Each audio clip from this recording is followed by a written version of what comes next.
Every magic trick consists of 3 parts, or acts. The first part is called the pledge. The magician shows you something ordinary, a deck of cards, a bird, or a man.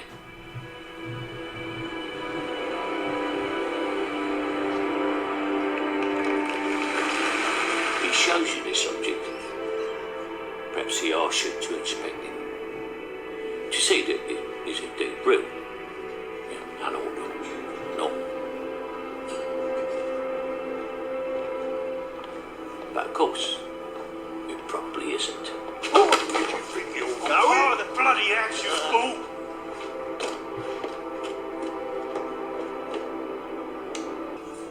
The second act is called the turn. The magician takes the ordinary something and makes it do something extraordinary.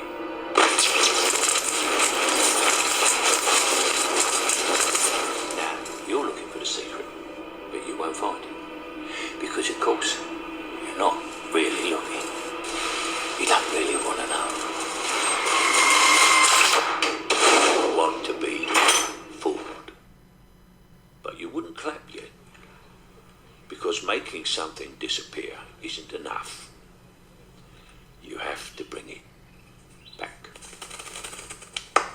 That's why every magic trick has a third act. The hardest part. The part we call the Prestige.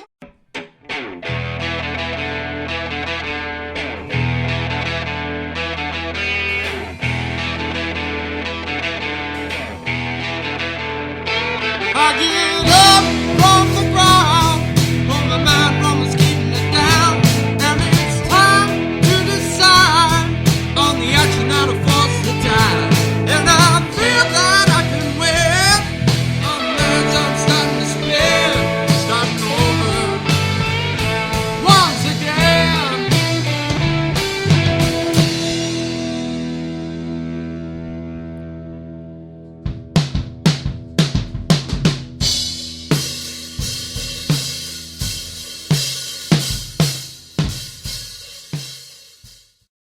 Welcome to the Stronghold Podcast. I'm your host, Edward Shelton, aka Dark Logos, and this is the show where we look at the strategies, tactics, and mechanics behind the game of heroclix. In today's show, we are going to go through the process of making stuff disappear and then reappear and then transform, and use that little bit of magic that we call Recruiter. I'm kidding. We're not using Recruiter. We're using Swap Tech. So you sort of get it with the intro. This is a magic trick. This is a heroclix magic trick, and it's important to understand that this is a heroclix magic trick because we are going to be playing with numbers like all good embezzlers do, okay? And by the time I finish this conversation, you should come to understand that this is a problem. It's an acceptable problem according to WizKids. And even though you can have double swap, which to me is more nuts on what we can do, it's not going to be fixed. Okay. So, you might be saying, wait, what do you, if there's all these problems, you're telling me it's not going to be fixed and we're going to have these swaps and all this other stuff. Like, where is all this coming from, Dark Logos? I'm like, aha, let's get into it. All right. So, I'm going to go into the swap mechanic, and I'm going to use Professor X because Professor X and Captain America are going to be our two biggest homies right now in the current meta that are our big problems. So let's go with our first big homie, Professor X. Professor X has recruiting for a future threat. At the beginning of the game, you may replace up to 5 friendly characters. Now, this is important because each of these tell you how many you can swap. All right. Replace 5 friendly characters with the same number of characters from your sideline on their starting clicks. Now, again, that's important. You need to make sure you have the starting clicks, enumerated. All replacement and replace characters must have the X-Men Shi'ar or Illuminati keywords and different names. Okay, so you can't exchange a shard for a shard, which you couldn't, or a Cyclops for a Cyclops. It has to be, I exchange a Cyclops for a multiple man, and or I'm exchanging a Jean Grey for a Beast. Okay. The total points of the replacement characters can't exceed the total points of the replaced characters. All right. So that's real important. So we're going to go over to Captain America.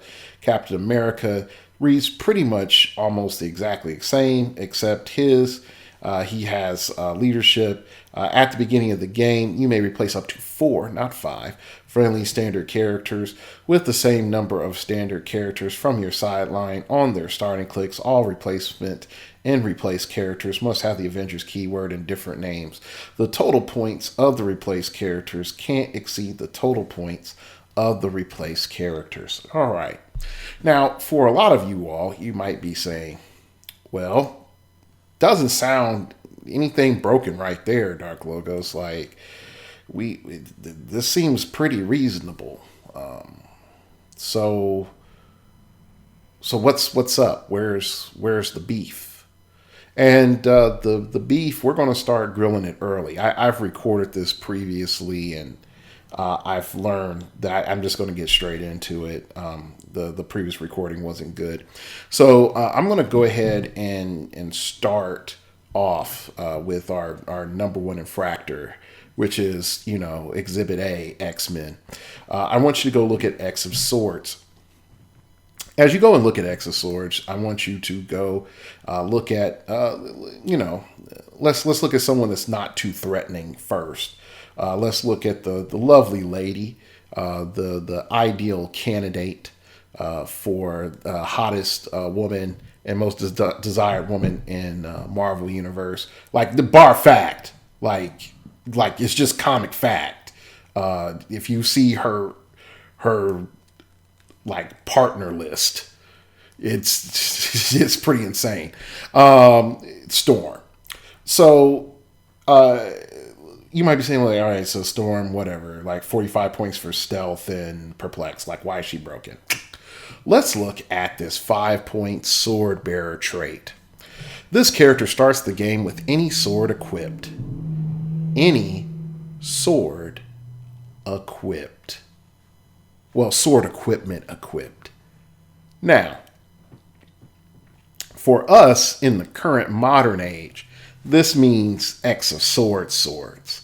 In the future or in Golden Age, that means any swords. Now, also, I would like to point out, which is a little bit silly, this may also include the all-black Necro Sword, which is not intended at all. Because, yeah, that is definitely not intended. So when you type in, like, sword, and then you'll get real creative. So we just going to type in our word sword, and then we're just going to look at modern age. I could look golden. Actually, I could look golden. And let's go ahead and take our rank 2 equipment. Actually, things get real weird now. So, unfortunately, we got all sorts of glitchiness here. So I'll leave that alone. So the big thing that we could add in the dueling sword and a sword from Mighty Thor. I knew it was a sword, and I'm surprised that the all black Necro Sword didn't show up in my search as well when I'm looking for literally the word sword. let me see if I type the road Necro in, it doesn't even show up. Realms is getting a little bit ghetto here with the coding. Yeah, I think it's getting a little bit ghetto here. But anyway, we'll leave that alone. So first off, that is our first problem. And you're going to be like, Dark Logos, was get to the dang point. You said you were going to get to the point. All right, so here's the issue. When we're initiating our swap tech, we are only dealing with the points of the character. We will not get the 5 points for this sword. But guess how much each sword cost? Just ask yourself real quick. Okay, if you answer 10 points without looking it up, you are correct. All right, now, remember as follows. At 5 points that we spent does not count for our swapping. Only the base points for the character. But I functionally have gotten a sword for half price.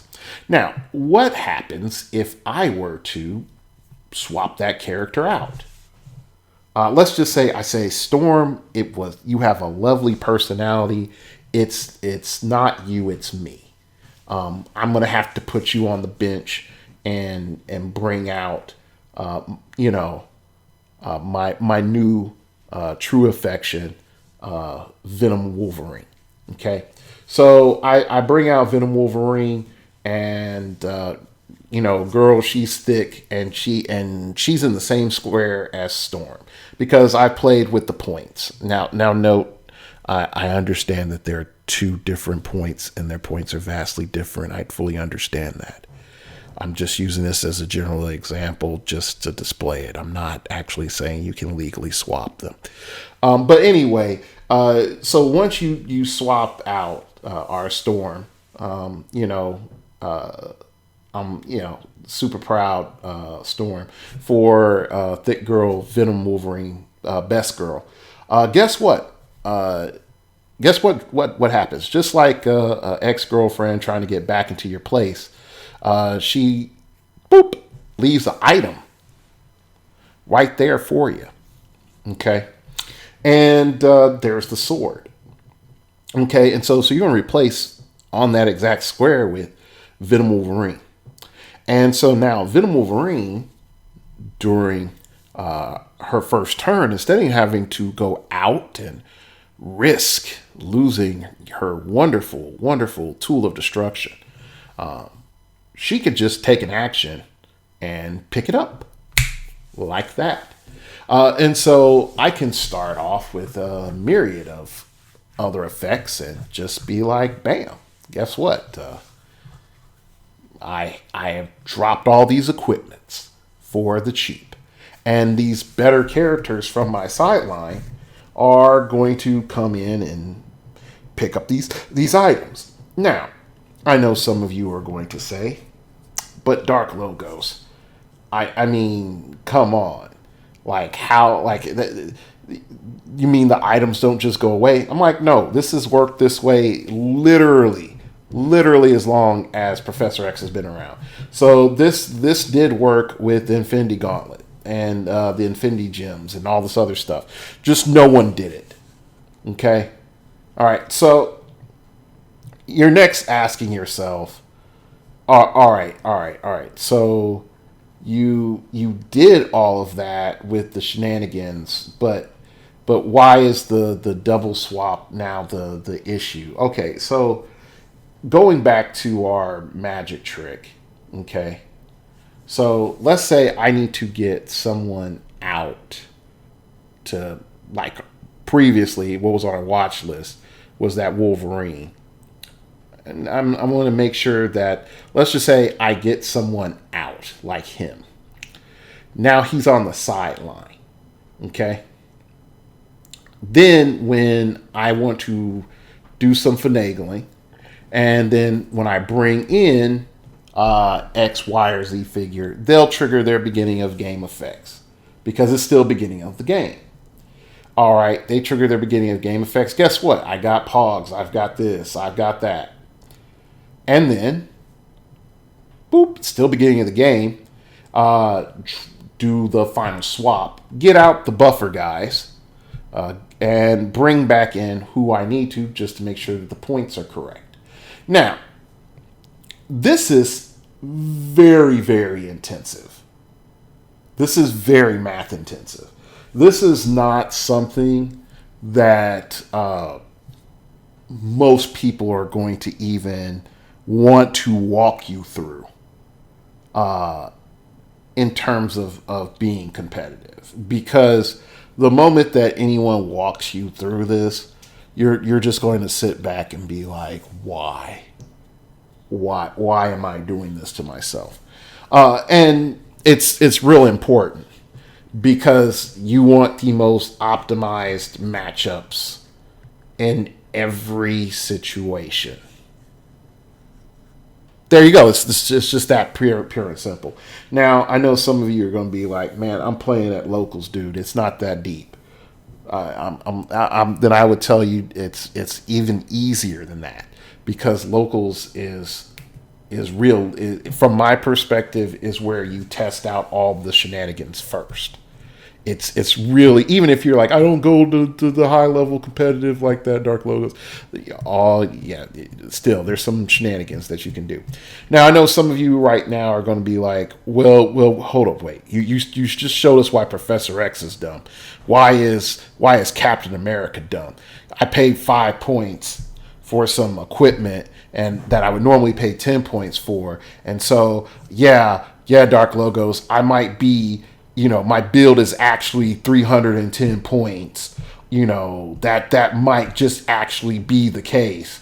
But that's not broken, Dark Logos. Like, I mean, come on, that's not that broken. I mean, if I swap out 2 sword bearers or 3 sword bearers or 4 sword bearers or five sword bearers. Yeah.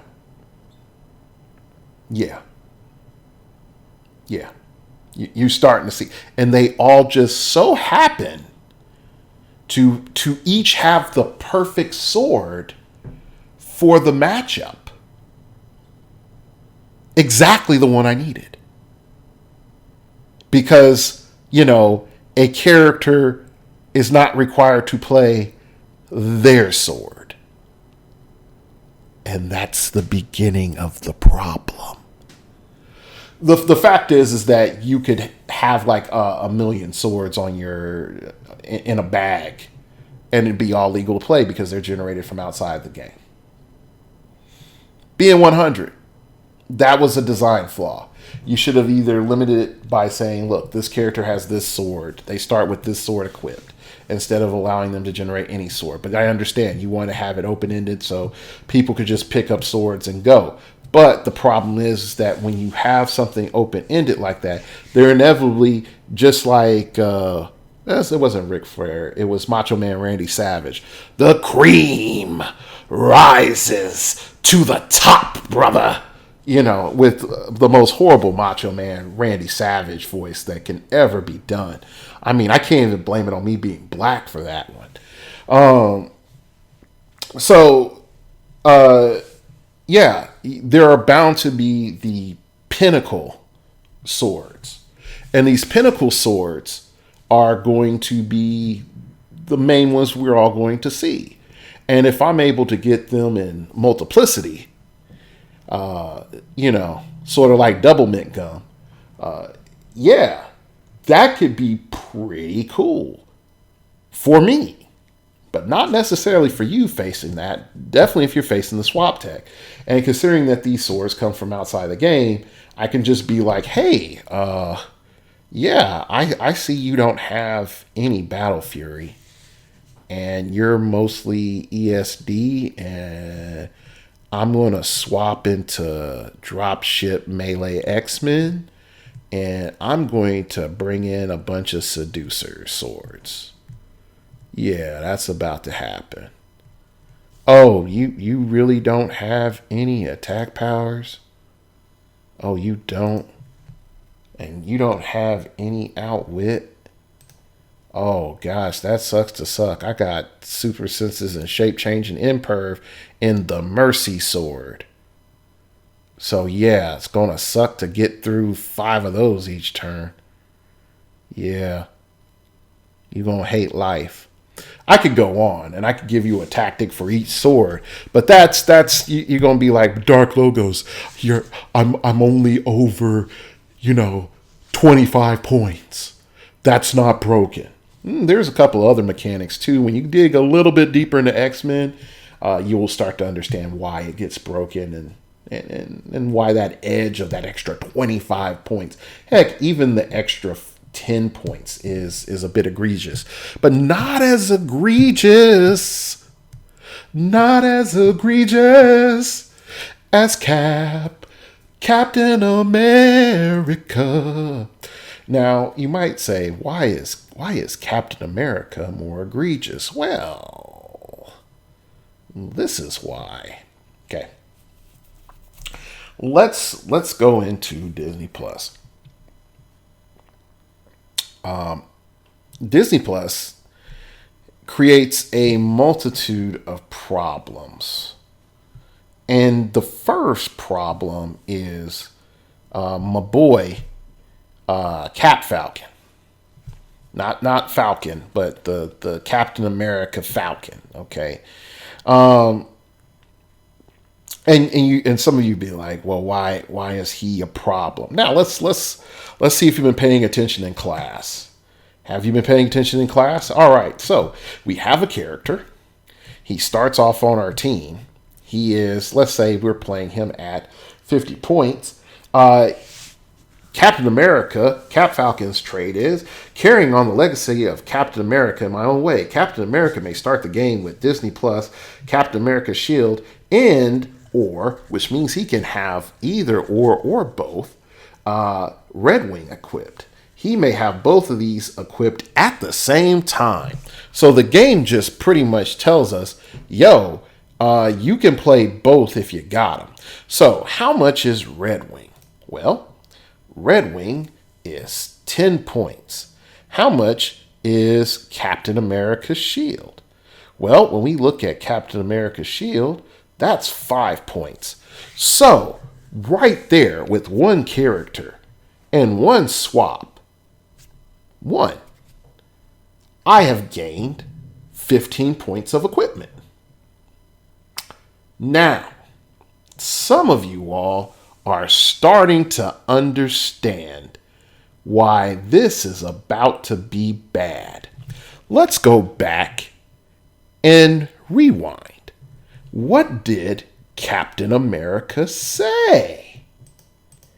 Captain America says he may start the game with Disney Plus Captain America Shield and or Disney Plus Red Wing equipped. Okay, now we're still in the beginning of the game. We haven't started the game.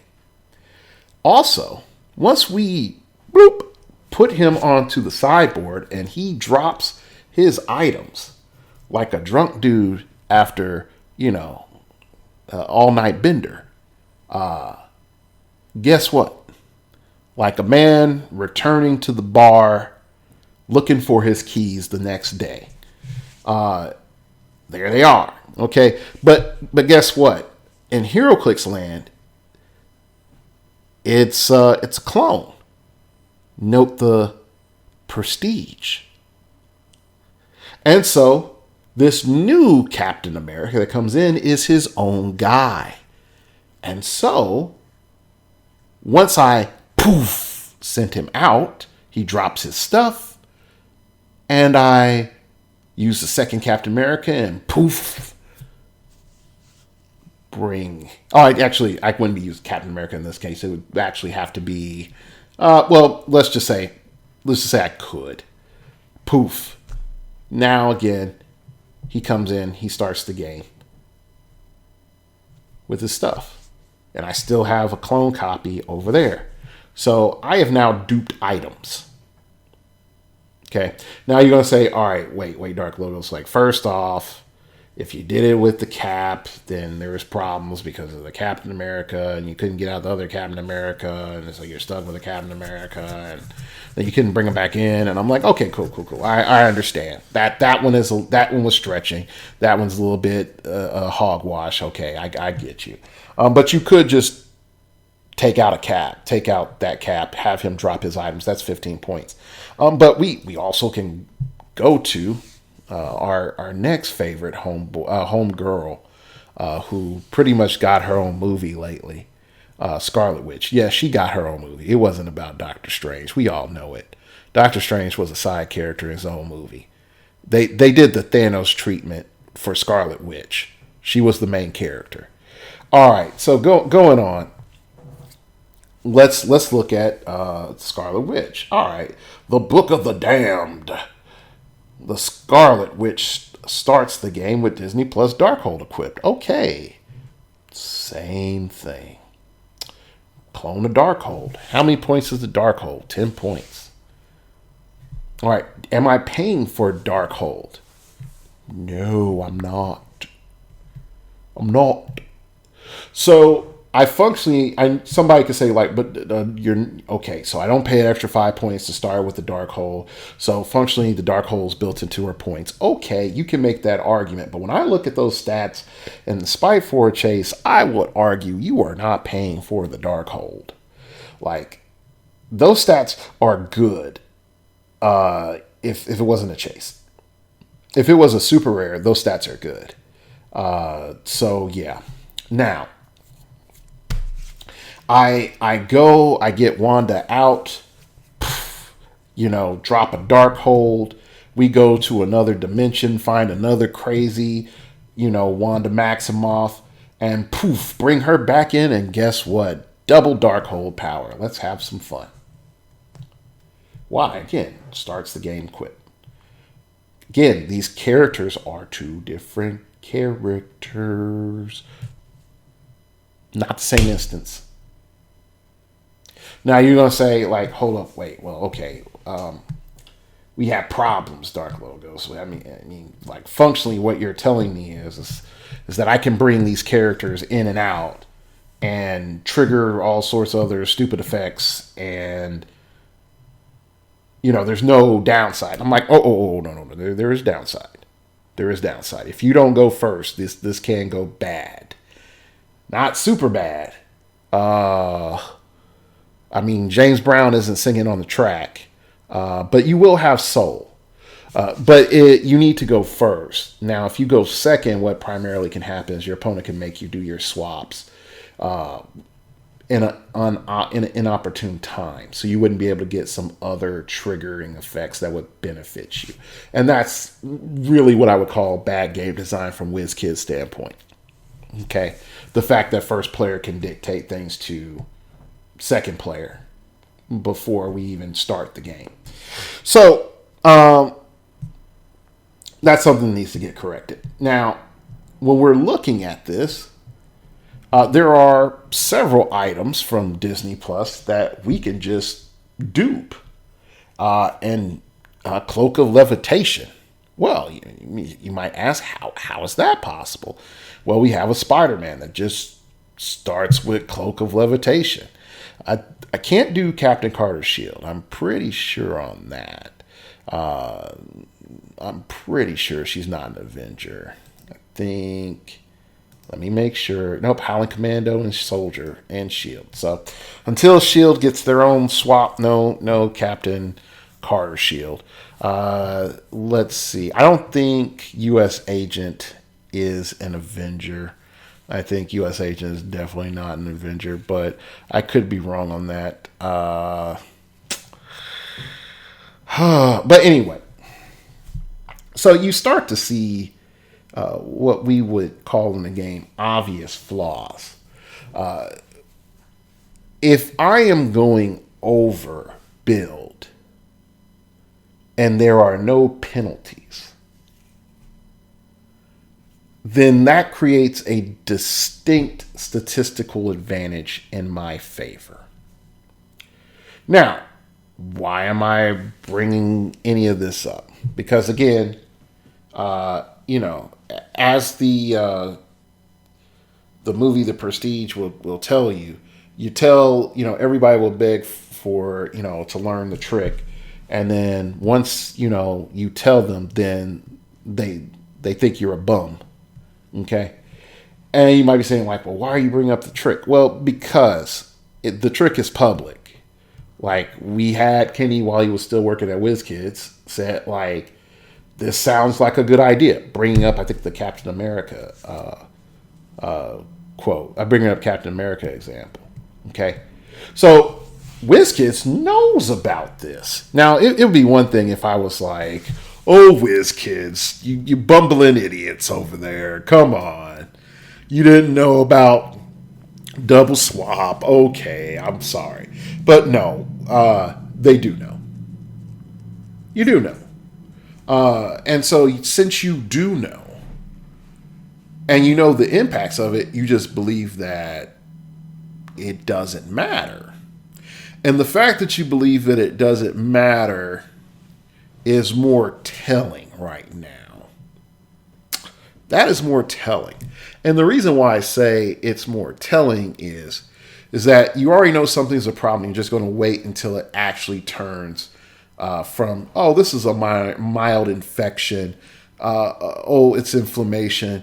Oh, we need to replace your kidney. It's scoliosis there. Like, we could have stopped this earlier if, we took some preventative measures, but your liver's gone now. I hope you can get a donor, because, you have a very short life on dialysis without that liver there, It's a rough life. And I say that too, again, having a family member going through that. Anyway, you might, again, this is the first level of, I'm setting up the trick. And then same thing when you're dealing with the players. You see what you're seeing in front of you. All of that is smoke and mirrors. The starting team is all smoke and mirrors. The second part, the pledge. Okay. First, we talked about the item swapping. Okay. Or item, gaining. Now we talked about item duping. Let's just talk about adaptation. Okay. The main problem why most casual players will never play swap tech is because, one, they go for perfection for their swaps, i.e. hard counter. I have to hard counter everything that I'm fearful. And I don't know how, like, this one piece is going to solve all my problems without seeing how it integrates into their team. The second reason that most people will never really do well with swap tech is that they do not have forms. Okay. They do not have forms for them to move through. Okay. So, or a better way of saying it, they don't have vehicles. Okay. So it doesn't matter. Let's just say I'm running X-Men, and it doesn't matter if I have a Venom Wolverine swap if I don't have a team that I can utilize Venom Wolverine with my swaps. It just doesn't make sense. You could say Venom Wolverine counters this one thing that I hate to see, and I have one. And it's like, well, that's wonderful. But you don't have a Taxi or TK. How's that going to work out for you? Not too well. So we start to see certain problems come in. People get blinded by the hard counter figure instead of the competent counter team. So let's break this down. First things first. When you're building your sideline and you're dealing with the double swaps, the first thing is you need to figure out the maths. The maths. It's easier to have 1-to-1s. 50s for 50s, 40s for 40s, 100s for 100s, 30s for 30s. that is fine. Or you have point combos.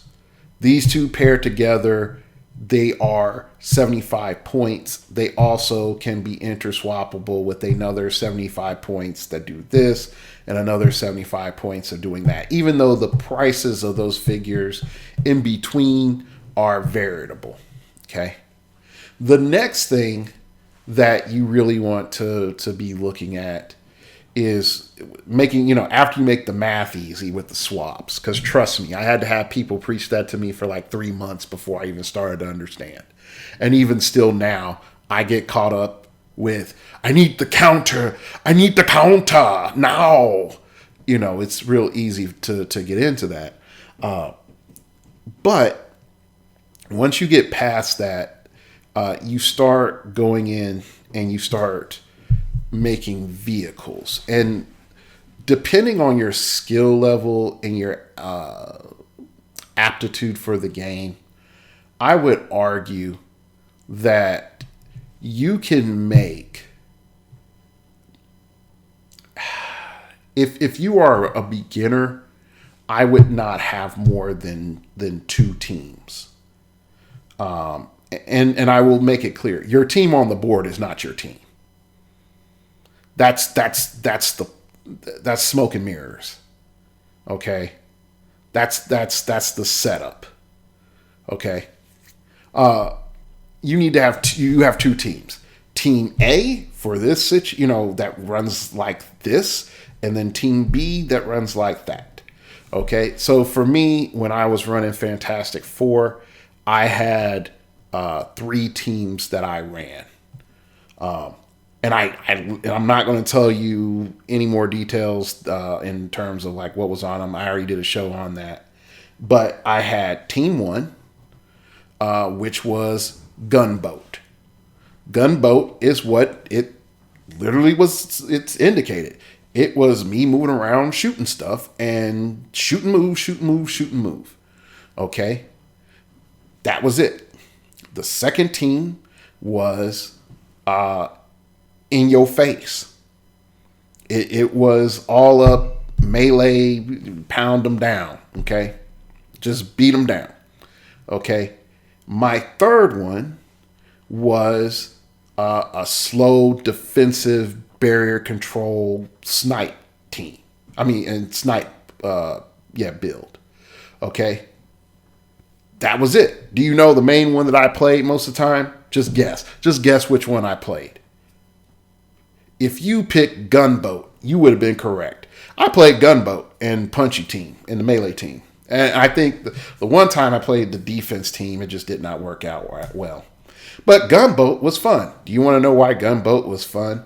Because most heroclix players, in spite of this being you can make an argument this is a 2-dimensional game, they don't think 3-dimensionally. Okay? Most people just think, I move forward and I move to the side. I'm like, I move up and down this board all the time. I don't have to engage you. I have lockjaw. I can run. Okay? Now, let's break this down. With that mindset, I can look at a team and say, I would like to kite you like I'm in a MOBA. I will kite you like I'm in a MOBA. You can call me Lucian from League of Legends. Pow pow. And yes, it's because he's black. And he's also my ADC main. But yes, it's because he's black. We're going to keep that running joke. I'm going to do a Dave Chappelle. Just wait. Wait for the follow-up. It'll be funny at the end. So anyway, I liked the kite. The kiting worked. Most players did not. They thought, well, he's shooting from there and I'm going to engage him. I'm going to move all these forces down. Like once I take out your transport, you're done. You're functionally done. Lockjaw will outmaneuver you. I don't care you have, 8 range and you have a 12, swing. You can't shoot over elevation. So I'm just going to run. I'm going to be up on elevation over here, and when I'm ready to shoot, I'm going to shoot, get on that edge, shoot you, and then have my lockjaws move us somewhere else once you get too close. It's that simple. And I won games. But I also saw games, I was like, well, no, there's just too many mobile points. I'm going to have to, if I'm able to keep him contained and clogged up, it's better for me. Ground pound team. Okay? So, where most where most swap players mess up is instead of saying I have team A, I have team B, okay, or A, B, and C. What happens is they say I have this team on the board, and I like what's on the board. That's your first mistake. Everything on the board is literally it's literally Transformers. Like, that is the car. That's the car form. Okay, we haven't even, if you really want to go, this is the beast form. If you know that generation of Transformers, like, all right, we haven't turned into the robot form yet. Like, we got to get to the robot form.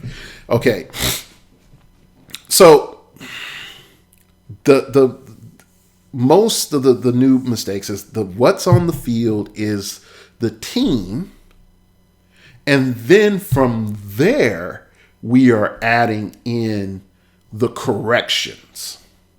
That's a melee team. I have also a melee team, and I think that I'm going to add in a shooter now. The shooter's going to fix everything. Okay. And I'm going to take out this melee guy, and I'm going to put in this shooter guy, and then I'm going to put this barrier guy in to make it harder for him to melee me. Okay, no. Because here's your question now. You had a dropship team because you had a melee team. Your dropship did not have TK. How are you going to get your shooter into position? How? Let's say you rotated out all of your melee fighters for all range fighters. Okay. Does the offense still work the same? Are you still able to do whatever you want to do? Let's just say you had the ability to make an attack after taxi or drop pog after taxi, whatever it may be. Okay? You don't have that with range option 1, range option 2, range option 3. Not only that, your map selection is not opportune for any of that. You picked these melee-centric close quarter maps. So in spite of you wanting to do a range game, unfortunately, you have everything in close quarters. So you set yourself up for failure. Okay. Now, you might be saying, Dark Logos, you have all these great people in Phoenix Nest. You never experienced the downside of any of this stuff. Oh no, I have. I've done a lot of this stuff by myself without talking to teammates. And trust me, I've gotten my butt beat up real bad. I've gone to the venue doing swap tech. Yep, I did. Not talking to anybody. I had some struggle bus moments. Okay? I had some struggle bus moments. And folks will be like, what, like Dark Logos was struggling with tech? Heck yes, I struggle with tech sometimes. You could call me old man heroclix at this point. All right? I have gone through more iterations in the game than some kids have years in their life. Okay? So, like being 100, there's things that I remember that just don't apply anymore. So, of course, I struggle with things. I'm not, sitting here as the god of commentary or something. All right, so when we're looking at those key factors of, hey, all right, now, these guys that are coming in, are they useful for what I'm running? or did I just panic swap? And the problem is the majority of people just panic swap. Okay, so there is that. The next thing that I would say that ends up causing a lot of problems for people that are in that engagement is that they have not practiced the forms of their swap team. They haven't. They say this is for this situation and never practice against that situation to see if it actually solves that problem. And yes, that included me too. All right, and so I'll give my example. So I come into Kansas City before I moved from Tulsa. I'm coming into Kansas City. Going to play a local game. Super happy. I have, you guessed it, some swap tech. Now, this is after the show I talked about double swap, and I was a little high on my own supply. And I thought, yeah, I can do it. And then as I started to build it, I was like, nah, I can't do it. So I decided to just stick with a basic X-Men swap. Better just say it's not Fantastic Four swap. A basic Professor X swapping in stuff. Also, while he hangs out with Green Lantern. So I had, what was it? Emperor Gladiator Prime, Tempo, Diamond Patch, some other people. I forgot that I had in the sideboard. I think I didn't have Destiny. No, I did have Destiny because I did have a Magneto. Never mind, I had Magneto and something else. Anyway, so long story short, it was real simple. It was get a bunch of stuff to hype up. Get a bunch of stuff to hype up Emperor Gladiator. Take away their rollouts and watch him melt things. That would work if your dice would hit. And then also it would work if you knew what your tempo had to do in your placement. And it would also work if you didn't, happen to bring the worst maps to fight your opponents on, and that didn't complement Emperor Gladiator. So, having that range fight in a close combat setting, yeah, that was your boy. I understand this. I'm preaching, these lived experiences. I preach to myself too. I get an amen from me. All right, so when we come back and we're looking at some of the final stages of what are problems with swap, let alone double swap, is the final push of going into the next game. Most folks are drained, and this is truthfully insider knowledge, next level advanced game stuff, and most people will never tell you this. The mental fatigue of playing swap will discourage most players from playing swap in a tournament in which you're playing the team the entire event. Just being honest, most people will resolve to play a static team or have minor swaps over making multiple swaps and having to make those decisions over and over again. And again, coming back to what I said before, the main problem comes in with mental fatigue. Most of the times is that you're trying to do math at the beginning of the game. You're trying to figure out hard counters at the beginning of the game, then trying to make the hard counter math work and not be under points, instead of doing all that work ahead of time. Okay? And having the teams listed off in your head ahead of time. Okay? And the fact that most people don't do that. By the time they hit the end of the game, they're exhausted. They're tired. They have minor like fog or fugue, and they don't know why. By round 3, they're probably have burned through a good amount of blood sugar, and so they're hangry or sleepy or losing focus, and it's not as easy of just run Thanos and blast folks in the mouth. Okay. And I do know that that's not the case right now. The game has changed. It's a lot harder to run the blast Thanos. I understand. Okay.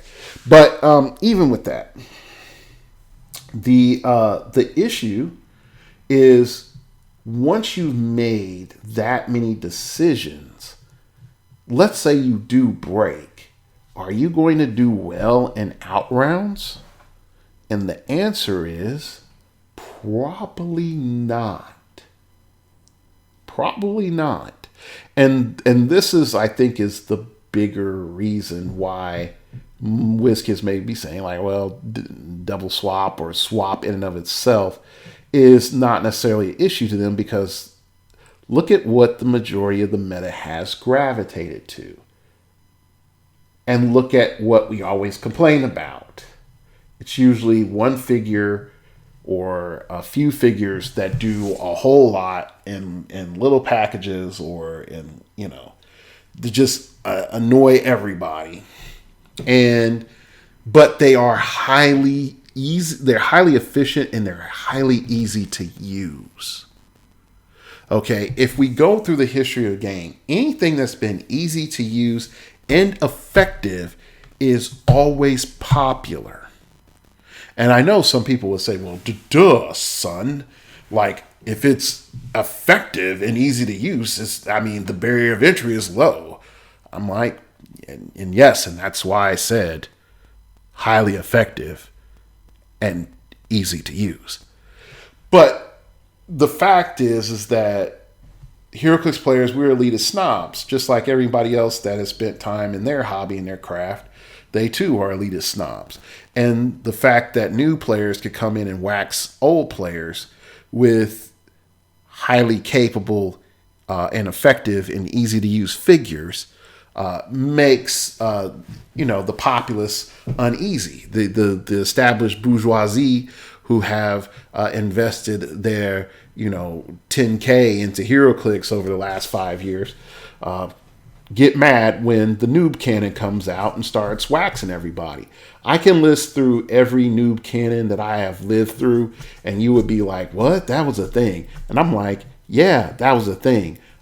Let's go back. Havoc. Oh, you didn't know, like Havoc with classic energy explosion and shield TA, where it just boosted flat damage, including energy explosion. So you would have 3 damage increase on energy explosion. Yeah, there was that. Most folks will never know that. Green Lantern tank. There was also that. There's KC Green Lantern, the first one, with Trick Shot. That was the new canon. Can't forget our wonderful vet icon Superman. Yeah, can't forget him. Moving on, down through the time frame, we also have, peanut-based Hawkeye. Yep, Transporter Hawkeye. He was the noob canon for a good while. For some of you all that enjoyed the War of Light days, remember Kyle Rayner? Kyle Rayner was also a noob canon. I mean, like, bruh, like I could go on and on. Sentry and Void. Like, I could go on and on. And these characters, because they are, look, I running shot and I got some damage pumps and your guy's dead. Because they just delete figures, they of course, they're popular. They're popular. And so, anyway, I'm about to go and like I say, rabbit hole myself. When you have a choice in between that type of point, click, shoot, done, versus doing calculus in your head for 8 to 10 hours, which would you pick? And the answer is, for the majority of people, it is point, click, shoot, done. And that's why you won't see it. Even if I could tell you, and I'm not, I could tell you 5 to 10 different teams that could just wreck a venue with how cruel they are. Okay, I could do Fantastic Four, I could do Avengers, I could do X-Men. Hell, if you give me enough time, I can even do Frightful Four. Okay, and using swaps. Yes, I can. And most of you be like, so you make a Frightful Four theme team that's meta? I'm like, no. I don't have to make a Frightful Four theme team.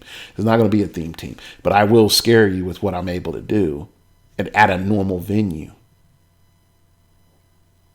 Because all I need to do is just make a few moves, and all of a sudden it's Super Scroll land, and you won't like that Super Scroll. Or I can go on.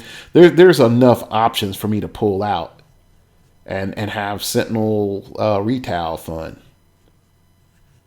So I'm going to wind this down, and I'm going to say it like this. If the greatest minds in HeroClix wanted to bring up swap tech as a teaching point, and I think the game right now would be vastly different. And I think the first thing is that no one would be playing Thanos. No one would have played Thanos. Just due to adaptability. That would be the first. I think the second thing that would happen is that items and item creativity would be examined a lot more. Now, I also will say, in all fairness, there's no major events or there's no seriously competitive events outside of Broadcast. I mean, we have Nats, and we had Canadian Nats, which had unerrated Thanos win. Okay, grats. But here's the honest truth. What caused the first disruption in Thanos? What caused the first disruption in Thanos? That's simple. It was Bishop. How many different teams does Bishop work on? There are a lot. And without getting too deep, he easily fits on X-Men, and he fits on another one that can be very, very. You're going to be like, what? He fits on another adaptable team. Which one is it? Like, I don't know. I'm not going to tell you. Because that one actually could be pretty good. So now I start taking action. Okay. And I implement Bishop, and then I start looking at tools inside of X-Men to fight Thanos. All right. I can just say, I'm just going to attack him normally. That is an option. That's just an option. You can say, hey, I am going to run Cyclops, because Cyclops is Legacy Cyclops is going to give me actions. So I'm going to out-action Thanos. And plus he can't shoot me, or he has to come in. I can run Venom X-Men. So he has to be at exactly 5 squares to shoot me. And there you go. Like, that was one of my solutions, is Bishop and Venom X-Men. It was fun in practice. It did better than I thought. There were some things that I'd like to change. I also learned full top dial Venom Max is good. He is so good. More than I think people want to give him credit for. But yeah, that figure is good. But when you think how many people are going to walk through the process of then, disassembling, like, okay, this one figure, Bishop, disassembles Thanos, but I build a Bishop with the X-Men team and I'm losing to X, Y, and Z. Well, then why don't you just swap out those characters for what wins against X and Z and then have a 50-50 matchup against Y? That's not how most people think. And therein lies the level of work. Why I believe the problem is we are not asking for more. And we're not looking for more, so we're not finding it. And I'm not gonna be like, yes, I'm the guy sitting on top of the mountain who knows all. Like, heck no, I've gotten exposed to stuff through teammates and through listening to people and watching games and other stuff like that. I'm not gonna be like, yeah, I figured this all out by myself. That's a dang lie. That would be a dang lie. But again, going back to what I said before, WizKids knows that this is a problem. It doesn't matter if there's not a lot of people doing it.